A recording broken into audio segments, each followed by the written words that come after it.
Hello दोस्तों, स्वागत है हमारे यूट्यूब चैनल में। और आज अपन देखने वाले हैं, ये बुक है बीए थर्ड ईयर राजनीतिक विज्ञान माइनर और इलेक्टिव वाले जो स्टेट पॉलिटिक्स इन इंडिया है, इसके बारे में अपन देखने वाले हैं, है ना। यूनिट 2 देखने वाले हैं, यूनिट 1 देख चुके हैं। यूनिट 2 में अपन क्या क्या देखने वाले हैं, भारत में औपनिवेशिक प्रशासनिक इकाइयाँ, ये चैप्टर अभी अपन कवर करेंगे। और नेक्स्ट वीडियो में राज्यों का पुनर्गठन, भाषा, धर्म और पहचान की संरचना है, वो नेक्स्ट वीडियो में कवर करेंगे। अभी अपन जो कवर करने वाले हैं वो है भारत में औपनिवेशिक प्रशासनिक इकाइयाँ।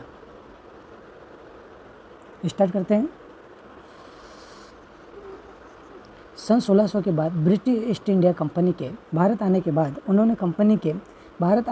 उन्होंने यहाँ ब्रिटिश प्रशासन की स्थापना की थी। बाद में ब्रिटिश सरकार के नियंत्रण में ले लिया।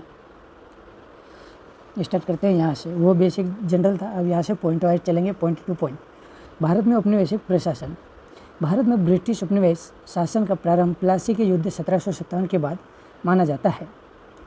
प्लासी के युद्ध के बाद बंगाल के नवाब ने अंग्रेजों के समक्ष समर्पण कर दिया, जिससे ईस्ट इंडिया कंपनी की राजनीतिक शक्ति बढ़ने लगी। सन 1764 के बक्सर के युद्ध के बाद बंगाल में अंग्रेजों की शक्ति सर्वोपरि हो गई। जब पहला प्लासी का युद्ध हुआ तो उन्होंने कुछ क्षेत्र अपने अधीन कर लिए, और जब बक्सर का युद्ध हुआ वो जीत लिए, तो वो जीतने के बाद उसकी जो शक्ति थी वो बढ़ गई।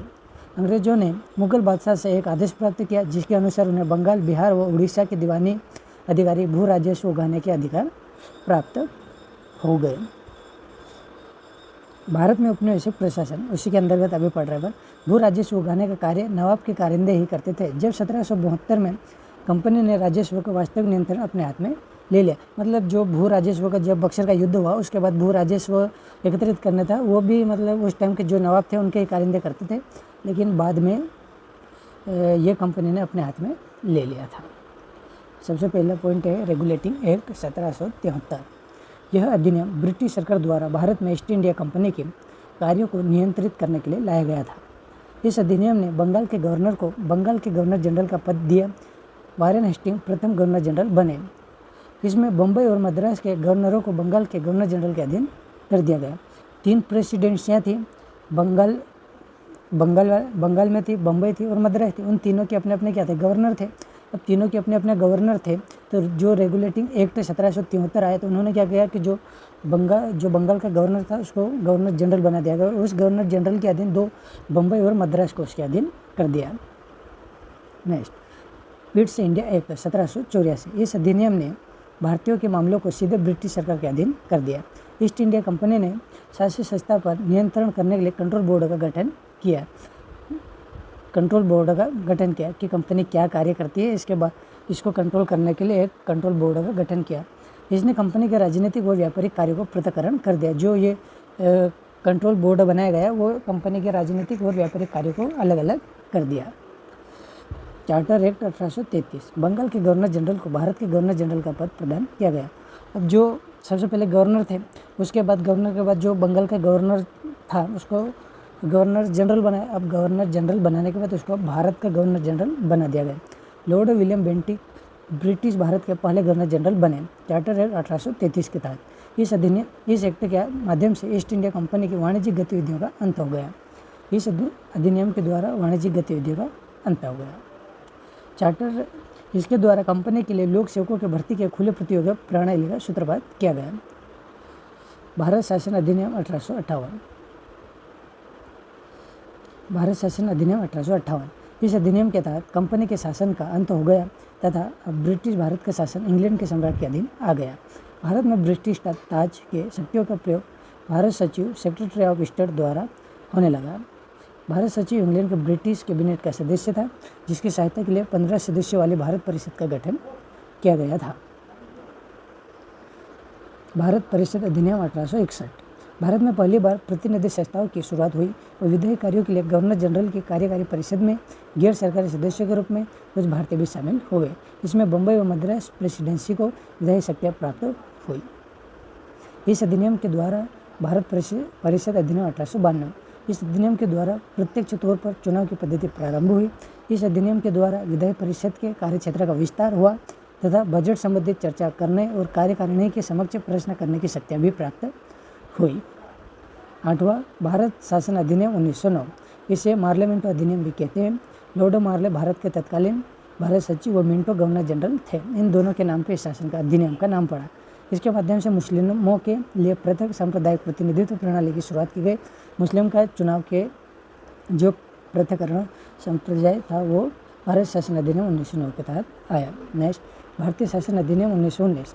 इस अधिनियम को मॉन्टेस्क्यू चेम्सफोर्ड सुधार के नाम से भी जाना जाता है। इसके द्वारा केंद्रीय और प्रांतीय विषयों को अलग अलग कर प्रांतों में केंद्र के नियंत्रण में कमी लाई गई। इस अधिनियम के द्वारा केंद्र में द्विसदनीय विधानमंडल की शुरुआत हुई। उच्च सदन को राज्य परिषद और निम्न सदन को केंद्रीय विधानसभा कहा गया। 10. भारतीय शासन अधिनियम 1935। भारत में पहली बार अखिल भारतीय संघ की स्थापना का प्रावधान किया गया। शक्तियों का बंटवारा किया गया तथा 3 सूचियाँ बताई गई: संघीय सूची, प्रांतीय सूची, संवर्ती सूची। प्रांतों में द्विशासन का अंत करके केंद्र स्तर पर द्विशासन स्थापित किया गया। 11. भारतीय स्वतंत्रता अधिनियम 1947। इसने भारत में ब्रिटिश राज समाप्त कर 15 अगस्त 1947 को इसे स्वतंत्र और संप्रभु राष्ट्र घोषित कर दिया। इसने भारत का विभाजन कर 2 स्वतंत्र डोमिनियन संप्रभु राष्ट्र भारत और पाकिस्तान का निर्माण किया। इसने वायसराय का पद समाप्त कर दिया वो उसके स्थान पर दोनों देशों में गवर्नर जनरल का पद का सृजन किया। इसने दोनों देशों को अपना संविधान बनाने व उसे अपनाने की शक्ति प्रदान कर दी। इसने 15 अगस्त 1947 से भारतीय रियासतों पर ब्रिटिश संप्रभुता समाप्ति की घोषणा की। अन्य संस्थाओं का विकास। केंद्रीय सचिवालय।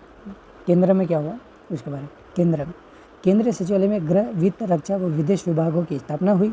सन 1905 में लॉर्ड कर्जन ने रेलवे बोर्ड का गठन किया। राज्य प्रशासन। 1772 में वारेन हेस्टिंग ने कलेक्टर के पद की स्थापना की। सन 1786 में बंगाल में राजस्व बोर्ड का गठन किया गया। सन 1829 में लॉर्ड विलियम बेंटिक्स ने जिलों व राज्य मुख्यालयों के बीच मध्यस्थता के रूप में प्रभागीय आयुक्त के पद की रचना की। स्थानीय शासन। सबसे पहले अपन केंद्र का शासन देगा, फिर बाद में राज्य का शासन देगा। अब अपन स्थानीय शासन देख रहे हैं। सन 1687 में भारत में पहले नगर निगम की स्थापना मद्रास में हुई। सन 1726 में बम्बई और कोलकाता नगर निगमों की स्थापना हुई। लॉर्ड रिपन के समय 1882 के प्रस्ताव को स्थानीय स्वशासन का मैग्ना कार्टा माना गया। उन्हें स्थानीय शासन का जनक भी कहा जाता है, लॉर्ड रिपन को। सैन्य संगठन। 1857 के विद्रोह को देखते हुए सेना में यूरोपियों का अनुपात बढ़ा दिया गया। सेना के महत्वपूर्ण अंगों जैसे तोपखाने आदि में भारतीय सैनिकों की संख्या कम कर दी। युद्ध और गैर योद्धा जातियों के बीच में भेदभाव किया गया। पुलिस प्रशासन का निकाय। कलेक्टर कर एकत्रित करने के साथ साथ मजिस्ट्रेट के रूप में पुलिस करते हुए भी निभाते थे। 1887 में पुलिस अधिकारियों की नियुक्ति के लिए प्रतियोगी परीक्षा आयोजित की गई। न्यायपालिका तथा कानून। न्याय व्यवस्था में सुधार के लिए लॉर्ड हेस्टिंग का काल महत्वपूर्ण था। वारेन हेस्टिंग ने सिविल व फौजदारी मामलों में अलग अलग अदालतें स्थापित की। 1860 में भारतीय दंड संहिता ने कानूनों का संहिताकरण किया। वित्तीय प्रशासन। ब्रिटिश भारत में 1735 में भारतीय लेखा परीक्षा व लेखा विभाग का गठन किया गया। 1860 में बजट प्रणाली लागू की गई। 1921 में रेल बजट को आम बजट से पृथक कर दिया गया। 1935 में केंद्रीय अधिनियम द्वारा भारतीय रिजर्व बैंक की स्थापना की गई। MCQs जो चैप्टर के पीछे मुख्य 4 क्वेश्चन थे वो आपके सामने हैं। ईस्ट इंडिया कंपनी की स्थापना कब हुई? सन 1600 में। रेगुलेटिंग एक्ट कब लागू हुआ? 1773 में। लॉर्ड कर्जन ने रेलवे बोर्ड की स्थापना कब की थी? 1905 में। भारत में पहले नगर निगम की स्थापना कहाँ हुई थी? मद्रास में हुई थी। दोस्तों वीडियो अच्छा लगे तो लाइक सब्सक्राइब जरूर करें और जो अपन नेक्स्ट चैप्टर है राज्यों का पुनर्गठन वो नेक्स्ट वीडियो में देखते हैं। जय हिंद, जय भारत।